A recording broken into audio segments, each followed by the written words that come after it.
पिछले वीडियो में मैं आप लोगों को कार्बनिक यौगिकों का वर्गीकरण बताने जा रहा था। आप लोग थोड़ा एक बात ये ध्यान देंगे कि वीडियो को क्रम से देखेंगे तो सारी बातें समझ में आएंगी। तो वही क्रम आगे बढ़ाएंगे। कार्बनिक यौगिकों का वर्गीकरण। कल मैंने बताया था पिछले वीडियो में कि कार्बनिक यौगिकों को दो भागों में विभाजित किया गया है। एक तो खुली या विवृत श्रृंखला यौगिक, दूसरा बंद या समृद्ध श्रृंखला यौगिक, है ना। तो हमें आज अभी खुली श्रृंखला यौगिक पढ़ना है।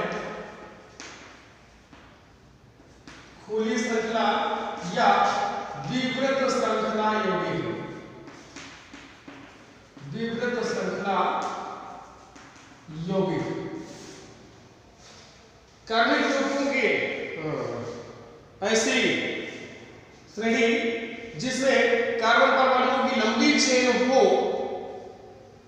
खुली श्रृंखला या विवृत श्रृंखला यौगिक कहलाते हैं। क्या होना चाहिए? लंबी चेन, यानी कि सीधी श्रृंखला होनी चाहिए, यानी कि कार्बन परमाणु एक दूसरे से जुड़ करके लंबी लंबी श्रृंखला बना रहे हो, तो उसे हम क्या कहेंगे? खुली श्रृंखला वाले यौगिक। ये यौगिक मैंने कल बताया था कि इन्हें तीन भागों में विभाजित किया गया है। एक तो एल्केन, दूसरा एल्केन्स और तीसरा एल्काइन्स, है ना। तो खुली श्रृंखला वालों को तीन भागों में बांटेंगे। पहला नंबर है एल्केन्स,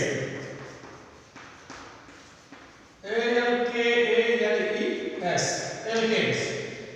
एल्केनों का सामान्य सूत्र CnH2n+2 होता है, जहां हम लोग n बराबर 1 से लेकर के कुछ भी ले सकते हैं, 2 3 4 कुछ भी ले सकते हैं n की वैल्यू, ठीक है ना।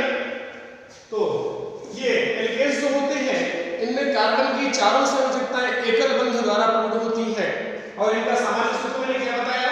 CnH2n+2।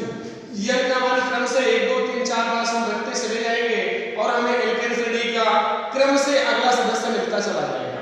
जैसे n बराबर हम 1 रखें तो n बराबर 1 रखने पर बनेगा CH4 और इसका नाम है मेथेन।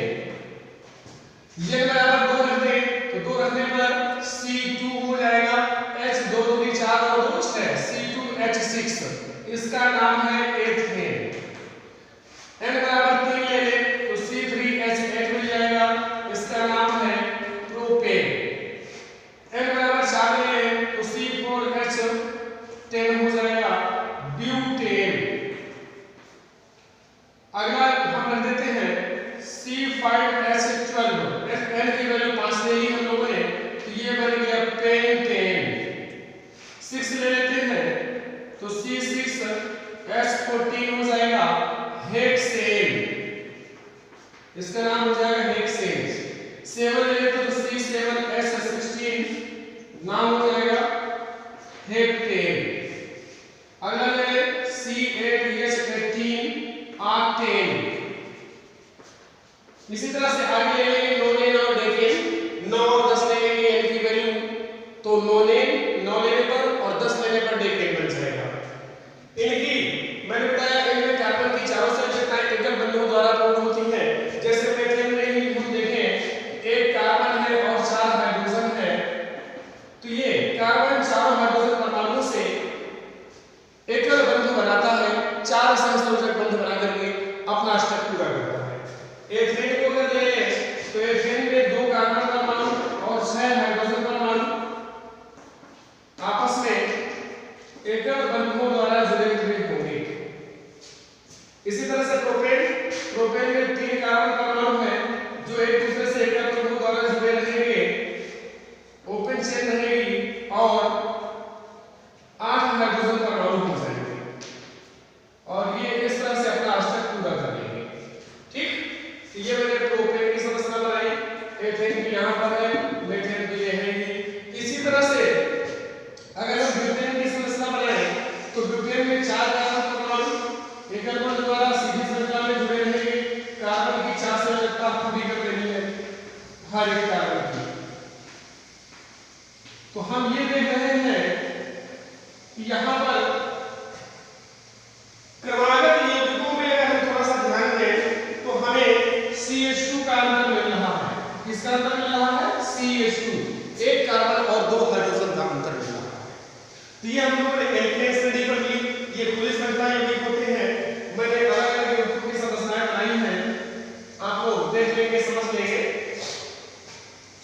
में जगह कम होने की वजह से। तो ये हो गया एल्केन्स। अब हमें पढ़ लेना है एल्कीन्स।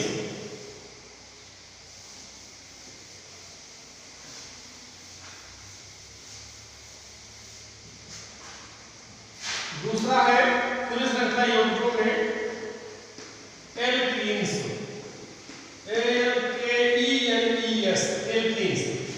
इन यौगिकों का सामान्य सूत्र CnH2n होता है, जहां n बराबर हम 2 से शुरू करेंगे, 2 3 4 5 6। क्यों? क्योंकि इन यौगिकों में एल्कीन्स में कम से कम एक कार्बन कार्बन बंध अवश्य उपस्थित होता है। इसका मतलब है कि कम से कम 2 कार्बन तो चाहिए ही चाहिए ताकि उनके मध्य द्विबंध हम दर्शा सकें। तो एल्कीन्स में क्या होता है, एक कार्बन कार्बन द्विबंध अवश्य उपस्थित होता है। तो यहां n बराबर हम 2 से शुरू करेंगे, तो पहला हमारा बनेगा यौगिक C2H4। इसका साधारण नाम है एथिलीन। इसकी संरचना बन जाएगी C11C। बाकी कार्बन की 4 संयोजकताएं पूरी कर देनी है, तो इस तरह से ये इसकी संरचना हो गई एथिलीन। C3H6 हो जाएगा प्रोपेन। इसकी संरचना C11C सिंगल बॉन्ड C। अब 4 संयोजकता पूरी कर देनी है हर एक कार्बन की, तो इसकी 2 1 3 हुई, एक ये 4 संयोजकता पूरी कर दी, इसकी भी 4 संयोजकता पूरी कर दी। ये हो गया प्रोपेन। C4H8 ये हो जाएगा ब्यूटीन। और इसकी संरचना 4 कार्बन परमाणु, 1 द्विबंध, बाकी एकल बंध रहेंगे और 4 संयोजकता पूरी करनी है आपको। इस तरह से ये हो जाते हैं एल्कीन्स। इनमें कम से कम एक कार्बन कार्बन द्विबंध अवश्य उपस्थित होगा। ये द्विबंध किसी भी पोजीशन पर हो सकता है। अभी आप लोगों को केवल नॉर्मल सामान्य रूप से जानकारी दी जा रही है। आगे द्विबंध कहां पर पहुंचेगा, नाम क्या होगा, यानी कि IUPAC नोमेनक्लेचर वो मैं आगे अगले वीडियो में दूंगा। अभी आप लोगों को केवल हमें पुलिस श्रृंखला वाले यौगिकों के बारे में सामान्य रूप से जानना है। तो ये हो गए एल्कीन्स श्रेणी। आगे और C5H10, C6H12, C7H14 वगैरह वगैरह आगे आ जाएंगे। और नाम भी इसी तरह से सदा जाएगा। 2 कार्बन के लिए एथेन वहां पर लिया था, यहां पर एथिलीन हो गया, propene, butene, pentene, hexene, heptene, octene, nonene, decene, ऐसे नाम हो जाएंगे। तो ये हो गए एल्कीन्स पुलिस श्रृंखला यौगिकों में। अगला आ जाएगा एल्काइन्स। मैंने बताया था 3 भागों में बांटा गया है और तीसरा भाग क्या है, एल्काइन्स।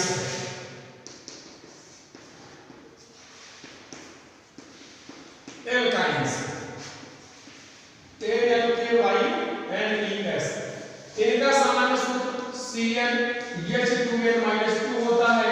यहां पर भी n का मान हम 2 से शुरू करेंगे, 2 3 4 5 ऐसे लेंगे।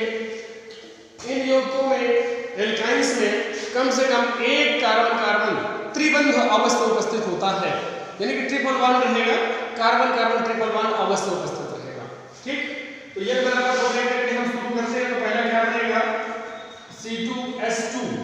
इसका साधारण नाम है एसिटिलीन या एथाइन कह सकते हैं। इसकी संरचना बन जाएगी C ट्रिपल बॉन्ड C और सिंगल बॉन्ड हाइड्रोजन दिखा देंगे, क्योंकि कार्बन कार्बन त्रिबंध उपस्थित होना जरूरी है और कार्बन की 4 संयोजकता पूरी होना जरूरी है। अगला यौगिक आ जाएगा C3H4। इसका नाम हो जाएगा प्रोपाइन। इसकी संरचना C triple bond C single bond C। Carbon की 4 संयोजकताएं पूरी करेंगे, तो ये कार्बन की 4 संयोजकताएं, इसकी 3 और 1 4, इस कार्बन की 3 और 1 4, इस कार्बन की ये 4 संयोजकताएं। इस तरह से ये प्रोपाइन हो गया। अगला यौगिक लेंगे तो C4H6 ब्यूटाइन हो जाएगा। संरचना हो जाएगी कार्बन कार्बन ट्रिपल बॉन्ड, फिर आगे सिंगल बॉन्ड, 4 संयोजकता पूरी करना है आपको। ये 4 संयोजकता हम लोगों ने पूरी कर दी, तो ये नाम हो गया ब्यूटाइन। इस तरह से अगला आ जाएगा C5H8, C6H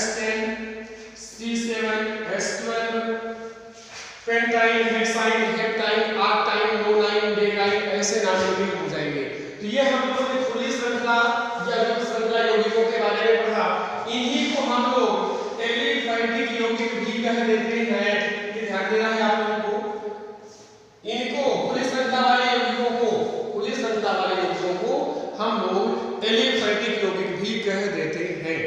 अब हमें आगे बढ़ना है बंद श्रृंखला वाले यौगिक या समृद्ध श्रृंखला यौगिक। बंद या समृद्ध श्रृंखला यौगिक।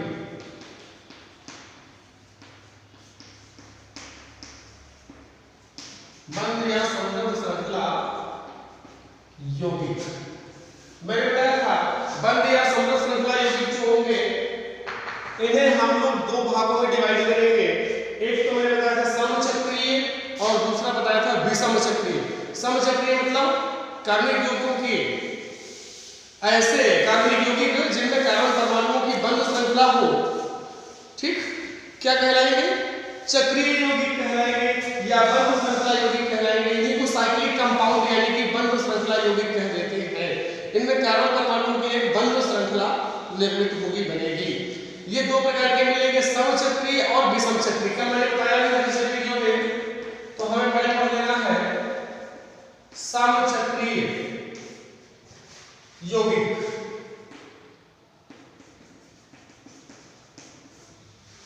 बंद श्रृंखला वाले ऐसे कार्बनिक यौगिक जिनकी बंद श्रृंखला में केवल कार्बन परमाणु उपस्थित होते हैं समचक्रीय यौगिक कहलाते हैं। ये समचक्रीय यौगिक मैंने बताया था दो भागों में इनको भी विभाजित करेंगे। एक तो मैंने बताया था एलिसाइक्लिक यौगिक। फर्स्ट मैंने क्या बताया था? एलिसाइक्लिक यौगिक। और दूसरा मैंने बताया था एरोमेटिक यौगिक। दूसरा मैंने आपको बताया था एरोमेटिक यौगिक। तो पहले एलिसाइक्लिक यौगिकों के बारे में जान लेते हैं। वे बंद श्रृंखला यौगिक जिनके गुण एलिफैटिक यौगिकों के समान होते हैं, यानी कि खुली श्रृंखला वाले यौगिकों के समान होते हैं, एलिसाइक्लिक यौगिक कहलाते हैं। वे कार्बनिक यौगिक, वे बंद श्रृंखला वाले यौगिक जिनके गुण एलिफैटिक यौगिकों के समान होते हैं, यानी कि खुली श्रृंखला वाले यौगिक ओपन चेन कंपाउंड की तरह होते हैं, एलिसाइक्लिक यौगिक कहलाते हैं। जैसे कि बना लेते हैं हम लोग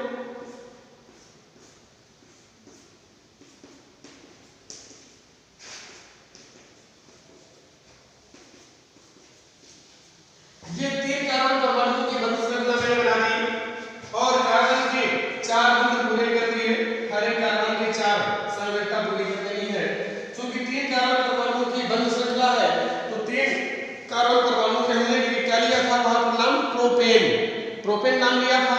क्योंकि यह साइक्लिक कंपाउंड है, कैसा है? चक्रीय यौगिक है, तो इसके नाम के पहले हमें साइक्लो शब्द छोड़ देना है। क्या कर देना है? इनके नाम के लिए क्या कर देते हैं हम? साइक्लो शब्द इनके नाम के पहले छोड़ देंगे, यानी इसका नाम क्या हो जाएगा? Cyclo propane. इसी तरह से चार कार्बन परमाणु ले लेते हैं।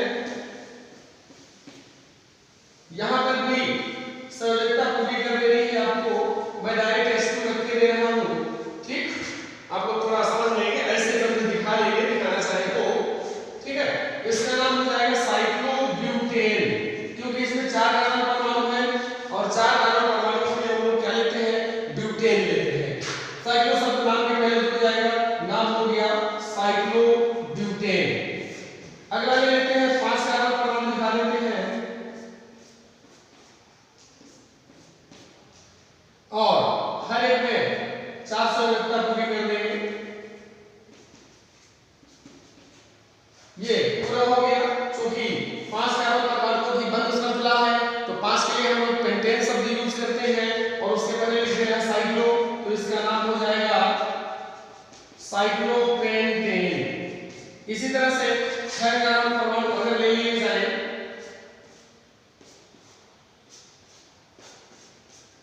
और चार संयोजकता पूरी कर देते हैं तो इसका नाम क्या हो जाएगा? साइक्लोहेक्सेन।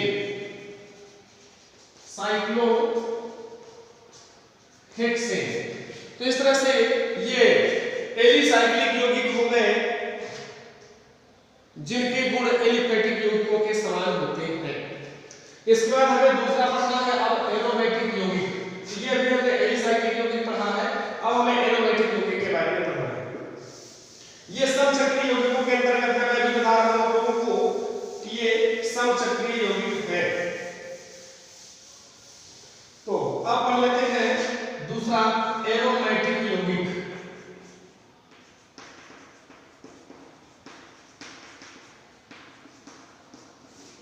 एरोमा शब्द का अर्थ है विशेष गंध, यानी कि ऐसे कार्बनिक यौगिक होते हैं जो कि एक विशेष गंध अपने आप में रखते हैं, एरोमेटिक यौगिक कहलाते हैं। जैसे कि आप लोगों ने फिनाइल देखा होगा, घरों में यूज होता है फिनाइल, हम लोग कह देते हैं फिनाइल, उसमें एक विशेष गंध होती है, तो वो एक एरोमेटिक यौगिक होता है। एरोमेटिक यौगिकों में एक विशेष गंध पाई जाती है। ये एरोमेटिक यौगिक जो होते हैं बेंजीन रिंग के यौगिक होते हैं। किसके यौगिक होते हैं? बेंजीन और उसके व्युत्पन्न, यानी कि बेंजीन रिंग के यौगिक होते हैं। बेंजीन का अंशरूप होता है C6H6, इसे हम बेंजीन कहते हैं। और बेंजीन की संरचना कैसे होगी समझ लीजिएगा थोड़ा सा। ये 6 कार्बन परमाणुओं की बंध श्रृंखला होती है जिसमें एकांतर क्रम में एकल बंध और द्विबंध उपस्थित होते हैं। कैसे? एकांतर क्रम में, एक के अंतर के बाद। सपोज दैट यहां हमने द्विबंध लगाया तो यहां एकल बंध, फिर यहां द्विबंध, फिर यहां एकल बंध, फिर यहां द्विबंध, इस तरह से। और हर एक में हमें ऐसे जोड़ देना है ताकि कार्बन की 4 संयोजकता पूरी हो जाए। तो ये हो गए बेंजीन। इस बेंजीन की संरचना को हम साइड में ऐसे भी दिखा देते हैं, और ये एकल बंध और द्विबंध हम ऐसे भी दर्शा सकते हैं। बेंजीन में चूंकि ये क्लियर नहीं रहता है कि ये द्विबंध यहां पर रहेगा या यहां पर रहेगा, यहां पर रहेगा या यहां पर रहेगा एकांतर क्रम में ही रहेगा। ठीक, इसके लिए केकुले महोदय ने ये बताया कि बेंजीन की संरचना को आप लोग ऐसे दिखा दीजिए, ये द्विबंध की जो भी पोजीशन क्लियर नहीं है, रहेंगे तो एकांतर क्रम में ये फिक्स है, परंतु द्विबंध कहां पर लगेगा, एकल बंध कहां पर लगेगा, ये क्लियर नहीं है। इसलिए ये बेंजीन की संरचना के लिए ऐसे दिखा करके उसके अंदर गोला बना देना है। उसके अंदर क्या कर देना है? गोला बना देना है। गोले का मतलब ये हुआ कि ये द्विबंध यहां भी हो सकता है, यहां भी हो सकता है, या ये द्विबंध यहां भी हो सकता है, यहां भी हो सकता है, या इधर भी आ सकता है। ठीक, कहीं भी हो सकते हैं, रहेंगे एकांतर क्रम में, ये बात आप लोगों को ध्यान रखना है। तो एरोमेटिक यौगिक क्या होते हैं? इस बेंजीन रिंग के यौगिक होते हैं, बेंजीन और उसके व्युत्पन्न होते हैं। जैसे कि हम पहला यौगिक बना देते हैं, ये बेंजीन रिंग हो गई, यहां पर हम OH जोड़ देते हैं तो इसका नाम हो जाता है फिनॉल। आप लोग यहां पर मैंने हटा दिया, यहां पर बाकी ये संरचना है, आप लोग ध्यान देंगे, संरचना ये है। ठीक, यहां का हाइड्रोजन हटा करके यहां हमने क्या कर दिया? OH समूह जोड़ दिया, तो ये क्या मान बन गया? फिनॉल बन गया। ठीक, इसी तरह से इसी जगह पर कोई दूसरा समूह हम जोड़ दें, जैसे हमने यहां पर CH3 जोड़ दिया तो इसका नाम हो जाता है टालबीन। ठीक, इसी तरह से हमने यहां पर CH3 जोड़ दिया, सपोज दैट हम लोग यहां पर दूसरा कोई जोड़ दें, हमने NO2 समूह जोड़ दिया, NO2, तो इसका नाम हो जाएगा नाइट्रोबेंजीन। नाइट्रोबेंजीन। इसी तरह से इसी के ऊपर दूसरा समूह जोड़ देते हैं,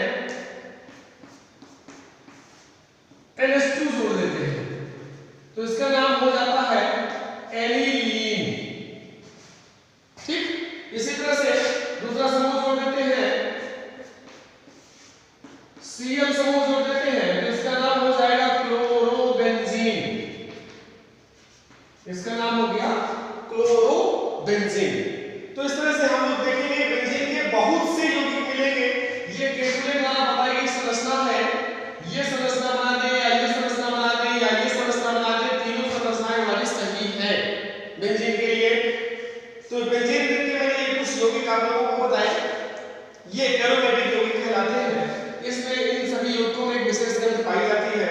फिनाल के बारे में आप जानते ही हैं, नाइट्रोबेंजीन, कड़वे बादाम जैसी इसकी गंध होती है। ठीक, तो इस तरह से ये हम लोगों ने एरोमेटिक यौगिकों के बारे में पढ़ लिया। अब हमें विषम चक्रीय यौगिकों के बारे में पढ़ना है।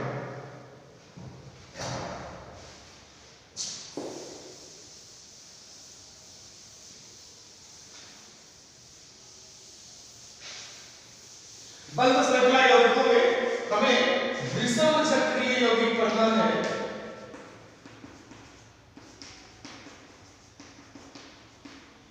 तो वे बंध श्रृंखला वाले यौगिक जिनकी बंध श्रृंखला में कार्बन के अतिरिक्त कोई अन्य परमाणु आ जाता है, जिनकी बंध श्रृंखला में कार्बन के अतिरिक्त कोई अन्य परमाणु आ जाता है, वो कहलाते हैं विषम चक्रीय यौगिक कहलाते हैं। जैसे कि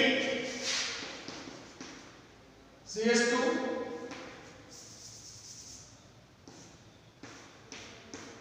यहां पर ऑक्सीजन से हमने जोड़ दिया और ये बैलेंस की पूरी कर दी, एथिलीन ऑक्साइड नाम हो जाता है, एथिलीन ऑक्साइड। इसी तरह से और हम ले सकते हैं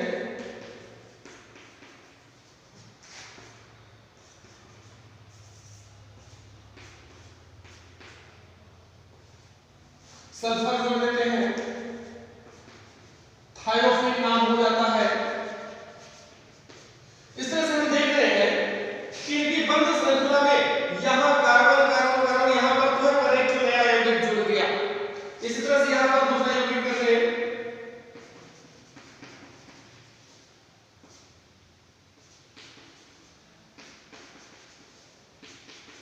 नाइट्रोजन जोड़ दिया, इसका नाम बदल जाएगा, पिरिडिन नाम हो जाता है। इस तरह से ये आप लोगों के विषम चक्रीय यौगिक हो गए। तो आज मैंने आप लोगों को आज की वीडियो में कार्बन यौगिकों का वर्गीकरण बताया। अब आगे मैं आप लोगों को कुछ क्रियात्मक समूहों के बारे में, यौगिकों के बारे में जानकारी दूंगा अगले वीडियो में। आप लोग इस वीडियो को ध्यान से देखेंगे और अगले वीडियो के लिए आप लोग चैनल को सब्सक्राइब कर लें तो अच्छा रहेगा। आप लोगों को वीडियो तुरंत मिल जाया करेगा, जैसे ही वीडियो अपलोड होगा नया आप लोगों को जानकारी मिल जाएगी, नोटिफिकेशन मिल जाएगा।